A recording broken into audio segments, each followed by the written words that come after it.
আলোচ্য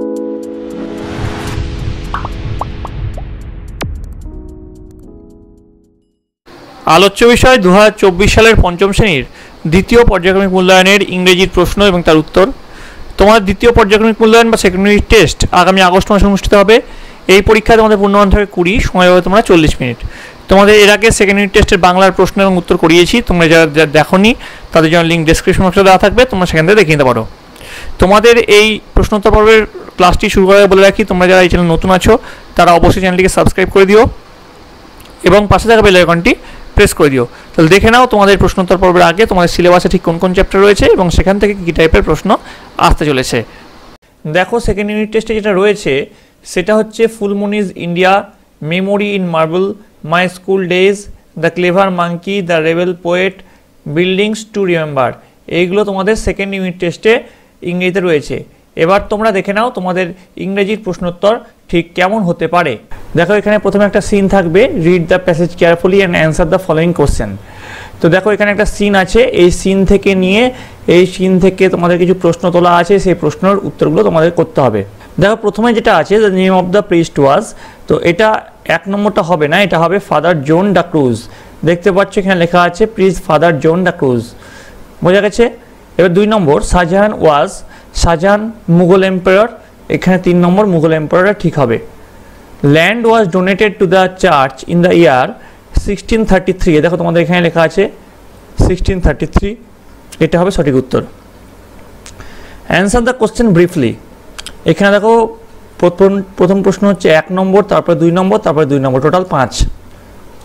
প্রথম যে প্রশ্ন, who was taken to Agra fort, উত্তর লিখবে the priest father John de Cruz along with a few thousand Christian was taken to Agra fort.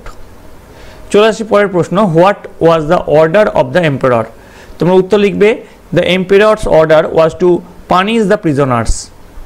তারপর নেক্সট যে প্রশ্ন আছে, why did Shahjahan grant money, উত্তর লিখবে Shahjahan granted money to reconstruct the church, বোঝা গেছে। এবার বলেছে find out the words from the text which mean the following, তো এখানে যে ওয়ার্ডগুলো আছে তার সমার্থক শব্দ তোমার লিখতে হবে। চেঞ্জ হচ্ছে মডিফাইড, ফিয়ার্স হচ্ছে ফেরোসিয়াস, স্ট্রেঞ্জ হচ্ছে পিকুলিয়ার। গ্রামার অ্যান্ড ভোকাবুলারির উপর আমরা চলে আসছি। এবার দেখো, fill in the blanks with the correct form of the verbs given in the bracket. Last week Roma কি হবে, ভিজিট হবে নাকি ভিজিটেড হবে, তো এখানে হবে ভিজিটেড। লাস্ট উইক যেহেতু বলেছে তার জন্য এটা পাস্ট টেন্স, তার জন্য এটা ভিজিটেড হবে। রামবাবু, দেখো রামবাবু যেহেতু থার্ড পারসন সিঙ্গুলার নাম্বার, তার জন্য এখানে হবে ড্রিঙ্কস। দেখো ভার্বের শেষে একটা এস যুক্ত হয়েছে, ড্রিঙ্কস টি এভরিডে। এবার বলেছে underline the adverbs in the following sentence, দেখো এখানে এইগুলো অ্যাডভার্ব আছে, যেমন স্লোলি এখানে adverb, the train move slowly out of the station. তারপরে এখানে হি স্যাড বিসাইড মি, বিসাইডটা একটা adverb. He will watch A play tomorrow, tomorrow এখানে একটা অ্যাডভার্ব, বোঝা গেছে। এবার চলে আসে সর্বশেষ যেটা রাইটিং স্কিল, সেটার উপর।